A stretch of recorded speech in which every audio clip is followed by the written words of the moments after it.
एक तस्वीर जिसने आज एक बार फिर से लोगों को सोचने पे मजबूर किया है, वो तस्वीर हमने लगातार आपके बीच में रखी थी और वो थी दुश्मन देश पाकिस्तान से आई एक महिला की। और हमने उस वक्त भी शक जताया था कि ये है कौन और क्या भारत में इस तरह से आसानी से कोई भी इंसान आकर रह सकता है। खुफिया एजेंसियों पर भी सवाल हुआ था। पाकिस्तानी महिला सीमा हैदर के टीवी पर आपने इंटरव्यू भी तब जरूर देखे होंगे। आए दिन लगातार वो टीवी पर नजर आती थी, जिसमें सीमा हैदर बेधड़क मीडिया के सवालों का जवाब भी देती दिखी। साड़ी पहनकर सचिन के साथ सीमा ने ठुमके लगाए थे। दोनों के कई वीडियो खूब वायरल हुए। लेकिन अजब प्रेम की इस गजब कहानी में अब सुरक्षा एजेंसियों की एंट्री हो गई है। आपने सुना होगा, प्यार की कोई सीमा नहीं होती। इसी सीमा को लांघकर पाकिस्तान से भारत पहुंची सीमा हैदर अब सुरक्षा एजेंसियों की रडार पर है। यूपी एटीएस की टीम ने सीमा को हिरासत में लिया है और सीमा के साथ साथ सचिन मीणा और उनके पिता को भी पूछताछ के लिए एटीएस अपने साथ ले गई है। सीमा कोई पाकिस्तानी जासूस है या पाकिस्तानी महिला किसी खास मकसद से भारत आई है, इसको लेकर यूपी एटीएस अब सीमा से पूछताछ कर रही है। इससे पहले भी सीमा गिरफ्तार हो चुकी है, लेकिन उसे उस वक्त जमानत मिल गई थी। उसके बाद तो सीमा हैदर ने मीडिया के सवालों का बेधड़क जवाब भी दिया था। लेकिन उसी दिन से सवाल उठ रहे हैं कि कोई पाकिस्तानी महिला बॉर्डर पार कर, वो भी अपने बच्चों के साथ, कैसे भारत में दाखिल हो सकती है। उसी वक्त से पाकिस्तानी महिला पर शक लगातार बढ़ता जा रहा था और इसलिए अब सीमा यूपी एटीएस और आईबी के रडार पर है। यूपी एटीएस पाकिस्तानी नागरिक सीमा हैदर और सचिन मीणा को हिरासत में लेकर पूछताछ कर रही है। सीमा के पाकिस्तान से दुबई और फिर भारत वाया नेपाल के नेटवर्क की जानकारी जुटा रही है। सीमा ने किन किन मोबाइल नंबरों का इस्तेमाल किया, इसका जवाब भी यूपी एटीएस सीमा से जानना चाहती है। सीमा हैदर के अलावा उसके परिजनों के भी बारे में सीमा से पूछताछ हो रही है। सीमा हैदर कब से भारतीय नागरिक सचिन मीणा के संपर्क में थी, इसकी जांच भी की जा रही है। सीमा हैदर अपने प्रेमी सचिन मीणा के साथ ग्रेटर नोएडा के रबूपुरा गांव में रह रही थी। यहीं पर सीमा के 4 बच्चे भी हैं। यहां 2 दिन पहले तक भारी भीड़ थी। सीमा मीडिया को इंटरव्यू दे रही थी, नाच नाच कर भारत को अपना देश बता रही थी। लेकिन अब यहां सन्नाटा पसरा है, घर का दरवाजा भी बंद है।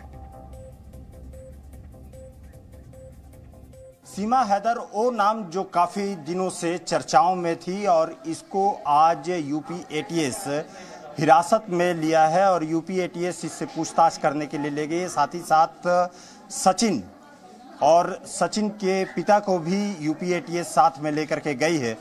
यहाँ यूपी एटीएस तमाम पहलुओं पर पूछताछ करने के लिए ले गई है कि सीमा हैदर आखिर में कैसे पाकिस्तान से दुबई गई, दुबई से होते हुए नेपाल गई और नेपाल से कैसे भारत में पहुंची। उसके पास में वो जो सिम कार्ड मिला है, जो टूटा हुआ पाकिस्तानी सिम कार्ड मिला है, वो आखिर में कहाँ है। उसके साथ ही साथ यहाँ पर उसकी किसने सहायता की थी, भारत आने में उसकी किसने सहायता की थी, इसके बारे में जानकारी यहाँ पर ली जाएगी। उसके साथ ही कौन कौन इस पूरे के पूरे नेक्सस में शामिल है, कैसे सचिन से मुलाकात हुई, सचिन का परिवार वाले कैसे उसकी सहायता किए, इन सभी चीज़ों की भी पूछताछ यहाँ पर यूपी एटीएस करेगी और तमाम पहलुओं को यहाँ पर खंगाला जाएगा। उसके जो चैट्स हैं उन सभी को भी लेकर के यहाँ पर खंगाला जाएगा।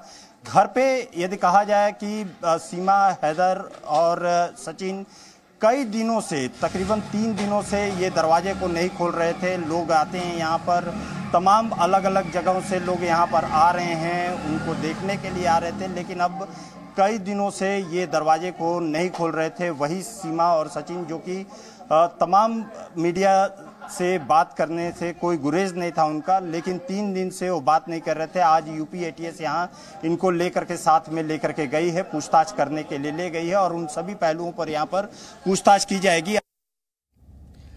वैसे मान भी लें कि सीमा ने अपने प्यार को हासिल करने के लिए ये सब कुछ किया है, लेकिन सवाल तो तब भी उठता है। सवाल ये कि सीमा भारत में कैसे दाखिल हो गई, उसने 3-3 पासपोर्ट कैसे बनवा लिए। देश की राजधानी के पास एक पाकिस्तानी नागरिक का रहना सुरक्षा में बड़ी चूक है। सोचिए अगर उसकी जगह कोई आतंकवादी होता तब क्या होता। सीमा गुलाम हैदर के पास 2 वीडियो कैसेट, 4 मोबाइल, 1 सिम, एक टूटा हुआ मोबाइल, 4 बर्थ सर्टिफिकेट, 3 आधार कार्ड, 1 पाकिस्तान के नेशनल डेटाबेस से जुड़ी सूची, 6 पासपोर्ट, 5 वैक्सीनेशन कार्ड और पोखरा से दिल्ली का एक बस टिकट मिला है। एक पाकिस्तानी महिला के पास से 4 मोबाइल फोन, 3 आधार कार्ड मिलना कोई छोटी बात नहीं है। जो मोबाइल फोन सीमा के पास से बरामद हुए हैं उनकी अब फॉरेंसिक जांच की जा रही है। यूपी एटीएस सीमा को हिरासत में लेकर पूछताछ कर रही है। वैसे एटीएस के लिए भी नहीं बल्कि रबूपुरा गांव के लोगों के लिए भी सीमा अब एक पहेली बन गई है। किसी के साथ मतलब ऐसे लॉक करके अंदर मत रहिएगा, मेरा मानना तो ये है। लॉक करके अंदर नहीं रहने के लिए। तो एक सवाल उठ रहा था कि आप 3 दिन से क्योंकि आ रहे थे आप यहाँ पे? हम लोग 3 दिन से यहाँ पर आ रहे हैं। मन में आपके भी संशय हो रहा था? हाँ, आज भी हम लोग आए हैं, पता चला आप लोगों ने बताया कि एटीएस की टीम आज लोग चली गई है, तो आज भी नहीं, हम लोग आज भी निराश होकर जाएंगे। निराश होकर के जा रहे हैं। आप यहीं पे रहते हैं आप? हाँ हाँ। तो दरवाजे को कई दिनों से ये खोल नहीं रहे थे ये लोग? ना, हम तो बस दूर से, हमें क्या पता खोल ले ना खोल ले, हमें पता नहीं इस चीज़। तो पता है कि पाकिस्तान से कोई बहू आई थी यहाँ पे? हाँ यहाँ वो तो पता है आई। और भी लोगों से भी बात करते हैं। आप यहीं के रहने वाले हैं? सिकंदराबाद से यहाँ पे हैं। आप आते थे पहले भी यहाँ? हाँ, 2 बार आए हैं। 2 बार आए हैं? हाँ, दोनों बार गेट बंद है। दोनों बार गेट बंद है। तो आपने दरवाजे को खटखटाया आपने? हाँ, आप लोगों के साथ ही। लेकिन दरवाजा नहीं खोला। दरवाजा नहीं खुला? क्यों लगता है कि ये दरवाजा नहीं खुला? क्यों? अब ये चीज है, क्या है, कैसे नहीं खोल रहे, क्या पता लगे है। आप भी यहीं पे रहते हैं? आप यहीं पे रहते हैं? जी, पड़ोस के ही हैं? हाँ साहब। तो आप गए थे, देखने के लिए गए थे या देखा आपने कि दरवाजा, अब तो कई दिनों से दरवाजा ये लोग खोल नहीं रहे थे? साहब 2 दिन दरवाजा बंद है। ये थोड़ी मीडिया वाले जैसे आप लोग आए हो ऐसे ही करके यहाँ सुबह 8 बजे से और रात को 10 बजे तक लगा रहता मीडिया का। उस वजह से इन्होंने शायद बंद कर रखा अपना दरवाजा। तो देख तो हम रहे यहाँ हम तो पड़ोसी हैं। खैर बाबूजी, हम तो यहाँ रहते हैं, अपने घर छोड़ के थोड़ी चले जाएंगे यहाँ से। हाँ, तो सब में जानकारी हो गई। जब पुलिस ने पढ़ ली तो सबकी जानकारी मिल गई। जब पुलिस ने इनको जेल भेज दिया तो सभी जानकारी मिल गई, फिर तो पूरे गाँव को पता पड़ गई। सभी पता है। आप कहाँ, यहीं के रहने वाले? नहीं जी, दूसरे गाँव के। दूसरे गाँव से। दूसरे गाँव से? तो यहाँ आए थे आप लोग? आए, हमें मिली नहीं है। मिली नहीं? अब तो पुलिस एटीएस लेकर के गई है ऐसे बता रहे हैं, सुनने में ऐसे आ रहा है एटीएस पुलिस ले गई पकड़ के। और जब आएंगे जब पता चलेगा क्या रीजन है क्या नहीं है। पाकिस्तानी नागरिक सीमा हैदर सुरक्षा एजेंसियों के रडार पर है और अब सीमा का सच से सामना हो रहा है। इंटेलिजेंस ब्यूरो ने भी यूपी एटीएस को सीमा के खिलाफ इनपुट दिए और बहुत संभव है कि सीमा को किसी भी समय गिरफ्तार कर लिया जाए। यूपी एटीएस के बाद इंटेलिजेंस ब्यूरो की एक टीम भी है, ये जांच कर रही है कि सीमा हैदर नेपाल के रास्ते भारत में कैसे दाखिल हुई। बॉर्डर पर सशस्त्र सीमा बल तैनात है, लेकिन सीमा ने सशस्त्र सीमा बल को भी चकमा दे दिया और ऐसे में एसएसबी के जवानों को क्यों ये पता नहीं लग पाया कि एक पाकिस्तानी महिला भारत में दाखिल हो रही है। माना यह जा रहा है कि सीमा हैदर मामले में आईबी की जो टीम जांच कर रही है वो एसएसबी से इस मामले पर रिपोर्ट मांगेगी। साथ ही ऐसी सभी एजेंसियों से रिपोर्ट शेयर करने को भी कहा जाएगा जो भारत नेपाल सीमा पर तैनात है। कुछ वर्ष पहले जम्मू कश्मीर में पकड़े गए आतंकियों से पूछताछ में खुलासा किया गया था कि वो नेपाल के रास्ते भारत में दाखिल हुए थे। सवाल यह है कि इतना संवेदनशील बॉर्डर होने के बावजूद आखिर क्यों भारत नेपाल सीमा पर तैनात एसएसबी के जवान सीमा हैदर का पता नहीं लगा पाए। बिना किसी मदद के सीमा हैदर का दुबई होकर नेपाल आना और फिर भारत में प्रवेश करना, यह थ्योरी यूपी एटीएस के गले नहीं उतर रही है। आईबी ने जो इनपुट दिया है उससे भी सीमा की मुश्किलें बढ़ेंगी। सीमा ने भारत में दाखिल होने के लिए जो रूट तय किया है उसने भी सीमा के ऊपर शक और गहरा कर दिया है। सीमा ने पाकिस्तान से भारत आने के लिए हर हथकंडा अपनाया था, लेकिन जब भारत आने के कानूनी रास्ते बंद हो गए तो सीमा ने अपने 4 बच्चों के साथ नेपाल रूट को चुना। भारत आने से पहले सीमा हैदर ने सचिन मीणा से नेपाल में मुलाकात की थी और सीमा को भारतीय वीजा नहीं मिल रहा था, इसलिए उसने नेपाल का वीजा लिया था। सीमा ने इसी वर्ष जनवरी में सबसे पहले सचिन से नेपाल में ही मुलाकात की थी। सचिन से मिलने के लिए वो पाकिस्तान से नेपाल नहीं आई थी, बल्कि वो पाकिस्तान से पहले दुबई पहुंचती है, फिर वहां से वो नेपाल आती है। सचिन के साथ एक होटल में 1 हफ्ते रहने के बाद वो पाकिस्तान वापस लौट गई थी। सीमा के मुताबिक भारत आने के लिए उसने अपना घर 12 लाख रुपए में बेच दिया था, यानी वो हर हाल में भारत आना चाहती थी। इसके बाद सीमा ने भारत आने के लिए दूसरा प्लान तैयार किया। फिर वो अपने 4 बच्चों के साथ नेपाल का वीजा लेकर काठमांडू पहुंची। काठमांडू में लैंड करने के बाद सीमा अपने बच्चों के साथ नेपाल के ही पोखरा गई और वहां से बस के रास्ते वो भारत में दाखिल हो गई। एक महिला जिसके साथ 4 छोटे बच्चे हों, उस पर किसी का शक जाना मुश्किल था। सीमा और उसके बच्चों के पास भारत का वीजा नहीं था, उनके पास पाकिस्तानी पासपोर्ट थे। रास्ते में अगर किसी ने उससे बात करने की कोशिश की तो उसने सभी को अपना नाम सीमा ही बताया और यह जताया कि वो एक हिंदू परिवार से है, ताकि उसके ऊपर किसी को शक ना हो। और भारत आने के बाद जब उसकी मुलाकात सचिन से हुई तो सचिन ने सीमा को किराए के मकान में रखा। मकान मालिक को भी दोनों ने बताया कि दोनों पति पत्नी हैं और कुछ समय बाद सीमा से सचिन पर शादी का दबाव बनाया गया। तो सचिन ने अपने परिवार की रजामंदी से कानूनी प्रक्रिया का पालन किया। सीमा और सचिन वकीलों के माध्यम से विवाह करना चाहते थे, लेकिन इसी बीच खुलासा यह हो गया कि सीमा के पास कोई भी भारतीय दस्तावेज नहीं है। दरअसल उसने पहचान पत्र मांगने पर पाकिस्तानी पहचान पत्र दिखाया था और सीमा के पास भारतीय वीजा भी नहीं है। गौतम बुद्ध नगर में अवैध तरीके से पाकिस्तानी महिला रह रही थी और ये जानकारी फैली तो पुलिस भी एक्टिव हो गई। इसके बाद सचिन और सीमा को हरियाणा के बल्लभगढ़ में से पकड़ा गया और सीमा ने इसको लेकर खुद खुलासा किया था कि कैसे उसने भारत में दाखिल होने का प्लान बनाया था। मेरे पासपोर्ट, मेरे बच्चों के बेफाम, मेरा आईडी कार्ड, जिसका लोग कह रहे हैं कि सीमा के पास 3 आधार कार्ड थे, आईडी कार्ड थे, ऐसा झूठ है। मेरे पापा के आईडी कार्ड की कॉपी है, जो हैदर है उनकी आईडी कार्ड की कॉपी है और मेरा ओरिजिनल कार्ड है और मेरा वैक्सीन कोरोना का कार्ड है।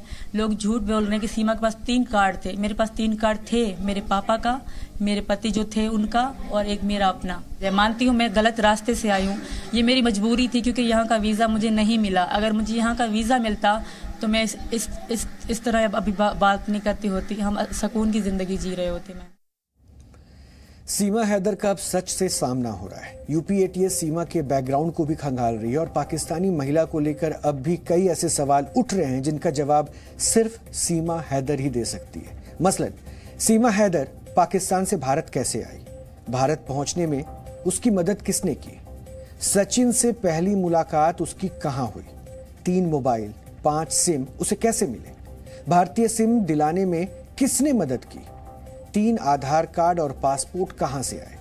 ये ऐसे सवाल हैं जिनका जवाब तलाशा जा रहा है। सीमा और सचिन की प्रेम कहानी आपको अजब गजब लग रही होगी, लेकिन इस कहानी का एक पहलू हमारे देश की सुरक्षा से जुड़ा हुआ है।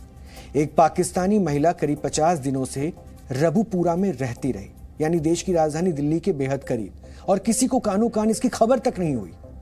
लेकिन अब सीमा हैदर का सुरक्षा एजेंसियों से सामना हो रहा है, जहां उससे पूछताछ की जा रही है। क्या 5वीं पास सीमा पाकिस्तानी जासूस है? इसी सवाल का जवाब अब यूपी एटीएस लगातार ढूंढ रही है और इसी सवाल को लेकर हमने पिछली बार भी यही सवाल आपके सामने भी रखा था कि आखिर हमारा खुफिया तंत्र क्या कर रहा था। यह तो आपने वो हिस्सा देखा जिसमें सीमा हैदर को लेकर अब पूछताछ हो रही है, लेकिन अभी थोड़े दिन पहले हमने आपको एक तस्वीर और दिखाई थी पाकिस्तान के डकैतों की, और उन्होंने उस वक्त ये धमकी दी थी कि सीमा हैदर को वापस पाकिस्तान भेज दे भारत, नहीं तो यहां पर हिंदू और हिंदू मंदिरों पर निशाना बनाया जाएगा। एक तस्वीर आज आपको और हम दिखाते हैं। पाकिस्तान से सीमा हैदर को लेकर भारत और पाकिस्तान दोनों तरफ से अभी तनाव की स्थिति, और पाकिस्तान से एक ऐसी खबर आई जिसमें ये बातें सामने आ रही है। भारत में सीमा से पूछताछ की जा रही है और पाकिस्तान में सीमा को वापस लाने को लेकर मंदिरों और हिंदुओं पर हमले किए जा रहे हैं। सीमा हैदर जब नेपाल के रास्ते गैरकानूनी तरीके से भारत आई थी, तभी से पाकिस्तान के एक डकैत रानो शार ने मंदिरों और हिंदुओं पर हमले की धमकी दी थी। अब पाकिस्तान के सिंध प्रांत में मंदिरों पर हमले की खबर भी सामने आई है। रिपोर्ट्स के मुताबिक डकैतों ने सिंध के एक मंदिर पर रॉकेट लॉन्चर से हमला किया। पाकिस्तानी अखबार डॉन की एक रिपोर्ट के मुताबिक डकैतों ने सिंध के काशमोर में एक मंदिर पर रॉकेट लॉन्चर से हमला किया था, और यह हमला न सिर्फ मंदिर पर बल्कि आसपास रहने वाले हिंदू परिवारों के घरों पर भी किया गया था। डकैतों ने घरों पर गोलीबारी भी की थी। हालांकि जिस वक्त यह हमला हुआ उस वक्त मंदिर बंद था। इसलिए काश्मीर में बहुत ज़्यादा नुकसान नहीं हुआ। आपको यहाँ ये भी जानकारी हम दे देते हैं कि सीमा हैदर भी पाकिस्तान के सिंध की ही रहने वाली है और हमला करने वाले 8-9 लोग थे जो गोलीबारी करके फरार हो गए थे। 48 घंटे के अंदर ही पाकिस्तान में 2 हिंदू मंदिरों को तोड़ा गया। काश्मीर से पहले कराची में शुक्रवार की रात को 150 वर्ष पुराने हिंदू मंदिर को गिरा दिया गया और ये मारी माता मंदिर था जिस पर बुलडोजर चला दिया गया। मंदिर गिराने वालों को पुलिस सुरक्षा भी दी गई थी और इस मंदिर के बाहरी दीवारों और मेन गेट को छोड़कर बाकी पूरा मंदिर तहस नहस कर दिया गया। वर्ष 2022 में भी इस मंदिर के देवी देवताओं की मूर्तियां खंडित की गई थी और यह माना जा रहा था कि सीमा हैदर को लेकर मंदिर और हिंदू परिवारों पर हमले की जो धमकियां दी गई थी, ये सारी घटनाएं उससे जुड़ी हुई है। पाकिस्तान के मानवाधिकार आयोग के मुताबिक सिंध प्रांत में अलग अलग आपराधिक गिरोह ने 30 हिंदू महिलाओं और बच्चों को बंधक बना लिया है। खासतौर से वारदात सिंध के काश्मीर और घोटकी जैसे क्षेत्र की है। वैसे सीमा हैदर का नाम एक साजिश के तहत लिया गया, ये हो सकता है क्योंकि पाकिस्तान में मंदिरों को तोड़े जाने या हिंदुओं पर अत्याचार की वारदात हमेशा से होती आई है और ये नई घटना वहां के लिए नहीं है और इसलिए आज हमने आपको ये तस्वीर भी दिखाई। जी न्यूज़।